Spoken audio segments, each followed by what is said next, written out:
سلام دوستان خوب و مهربون من. امشب میخوام شما رو ببرم به کنار برکه آرام، جایی که ماهی ها با خیال راحت در آب زندگی میکردن و خوش بودن. پرنده ها آواز میخوندن و باد خنک روی نیها میوزید و صدایی روح نواز رو ایجاد میکرد. من سودابه هستم و خوشحالم که با من همراه شدین.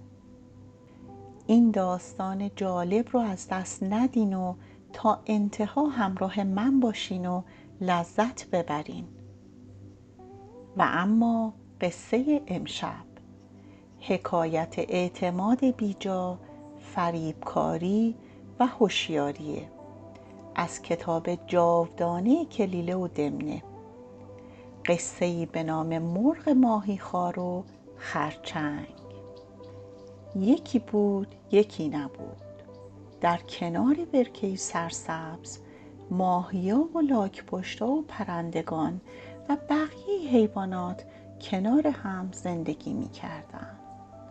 همه چیز آروم بود و تنها جنب و جوش ماهی‌ها برای فرار از دست مرغ ماهیخواری بود که سالها در اون برکه زندگی می‌کرد و هر روز یکی از ماهی‌ها رو شکار می‌کرد.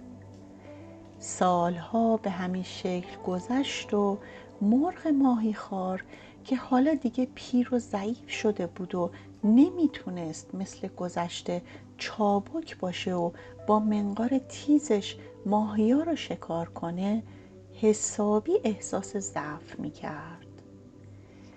یه روز که شکمش خالی مونده بود و نای پرواز هم در بالهاش نمونده بود، با خودش فکر کرد اینجوری نمیشه، باید یه نقشه‌ای بکشم. با همین فکر روی سنگی نشست، آهی کشید و چشمانش رو بست و خودش رو غمگین و بیحال نشون داد. ماهیا که از دور اونو دیدن به هم گفتن چی شده این مرغ شکارچی؟ چرا امروز به جای صید آروم و غمگین نشسته؟ و به خرچنگ گفتن برو نزدیک مرغ ماهیخوار و از حالش باخبر شو. خرچنگ نزدیک اومد و گفت ای ماهیخوار، چرا امروز اینقدر پریشان و اندوهگینی؟ مرغ ماهیخوار آهی کشید و گفت ای دوست من، چی بگویم؟ امروز تصادفی شنیدم که صیادان نقشه کشیدند این برکه رو خشک کنن و همه شما رو به دام بندازن. از دلسوزی برای شماست که اینقدر غمگینم. خرچنگ ساده دلم حرفشو باور کرد و این خبر رو به ماهیا رسوند. ماهیان با وحشت دور هم جمع شدن و گفتن برکه براشون حکم خونه رو داره و حالا مرگ در کمینشون نشسته. با هم گفتن چه کنیم؟ چاره چیه؟ ما که کاری از دستمون بر نمیاد، راه به جایی هم نداریم. خرچنگ گفت من با مرغ ماهیخوار صحبت میکنم. اون در خشکی زندگی میکنه و میتونه پرواز کنه، شاید بتونه راهی پیش پامون بذاره. و این چنین بود که خرچنگ پیش مرغ ماهیخوار اومد و از او چاره کار خواست. مرغ ماهیخوار با نگاهی فریبکارانه گفت پشت این کوه یه برکه زیباست. من میتونم شما را یکی یکی به منقارم بگیرم و سریع به اونجا ببرم. اون برکه آب زلالی داره و برای زندگی جای بسیار خوبیه، جایی که صیادان نمیتونن به راحتی شما را پیدا کنن و پاشون به اونجا نمیرسه. ماهیا که هراسون بودن بی هیچ اندیشه‌ای پذیرفتند. از همون روز هر صبح مرغ ماهیخوار یکی از ماهیا رو به منقار میگرفت و انگار که به اون برکه میبره پرواز میکرد و به سمت کوه میرفت. اما نه برای نجات، بلکه اونا رو به صخره سنگی خشکی میبرد و ماهیای بیچاره رو میخورد و استخونهاشون رو همونجا کنار تخت سنگی مینداخت. روزها گذشت و هر روز صبح ماهیا با هم رقابت میکردن که مرغ ماهیخوار اول اونا را به اون برکه ببره و بیخبر از همه جا ماهیای بیچاره یکی یکی طعمه مرغ ماهیخوار می شدن و دوستاشون گمان می کردن به برکه امن رفتن. و در این میان مرغ ماهیخوار خوشحال که هر روز بدون زحمت غذای روزش رو به دست میاره. روزی خرچنگ که کمی به این ماجرا مشکوک شده بود و دید مرغ ماهیخوار سر حالتر از قبل به نظر میرسه، از ماهیخوار خواست اون رو به برکه ببره تا از حال ماهی‌ها خبری برای دوستانشون بیاره. ماهیخوار که نمیخواست کسی بویی از نقشش ببره، با خوشحالی گفت حتما دوست عزیز، تو رو هم میبرم.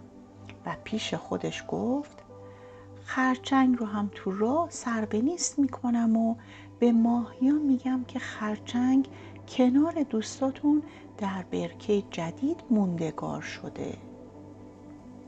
و خرچنگ رو به منقار گذاشت و راه افتاد. اما خرچنگ که حسابی مشکوک شده بود، تو دلش گفت بذار ببینم راه رو درست میره پشت کوه، ببینم اصلا برکه اینجا هست. همونطور که پرواز میکرد ناگهان خرچنگ نگاهی به پایین انداخت و با دیدن استخوان‌ها همه چیز رو فهمید و حسابی دل شکسته شد. پیش خودش گفت من باید انتقام ماهی‌ها رو از این ماهیخوار دروغگو بگیرم و الان بهترین موقعیته. آروم چنگالاشو باز کرد و دور گردن ماهیخوار حلقه زد. ماهیخوار که از درد و خفگی به خود میپیچید فریاد زد چی کار میکنی؟ خرچنگ ولم کن. اما خرچنگ گفت تو هیله‌گر و بیوفایی، به ما حقه زدی و دروغ گفتی، دوستان منو خوردی و حالا نوبت خودته. تمام انرژیشو جمع کرد و گلوی اون رو فشرد تا مرغ ماهیخوار تعادلش رو از دست داد و سقوط کرد و هلاک شد. چند روز گذشت تا خرچنگ تونست به برکه برگرده و قصه فریب و خیانت مرغ ماهیخوار رو با تأسف برای همه بازگو کنه. ماهی‌های اندکی که باقی مونده بودن فهمیدن که چه کلاهی سرشون رفته و با یکدیگر رقابت می‌کردن تا به خیال خودشون نجات پیدا کنن، ولی رقابت اصلی بر سر مردن بوده. و این بود حکایت مرغ ماهیخوار و خرچنگ از زبان کلیله و دمنه. قصه‌ای که به ما می‌آموزه نباید فریب ظاهر دلسوزانه افراد حیله‌گر رو خورد و اعتماد بدون اندیشه آدمی رو به نابودی می‌کشونه. پس دوستان من، مراقب چهره‌های صیادان فریبنده دنیا باشین که گاهی پشت نقاب مهربونی دامی سهمگین نهفته است. حالا در یک حالت آروم دراز بکشین و چشمان زیباتون رو ببندین و با یه نفس عمیق آرامش رو به جسم و جانتون هدیه بدین. شب آرومی رو براتون آرزو میکنم.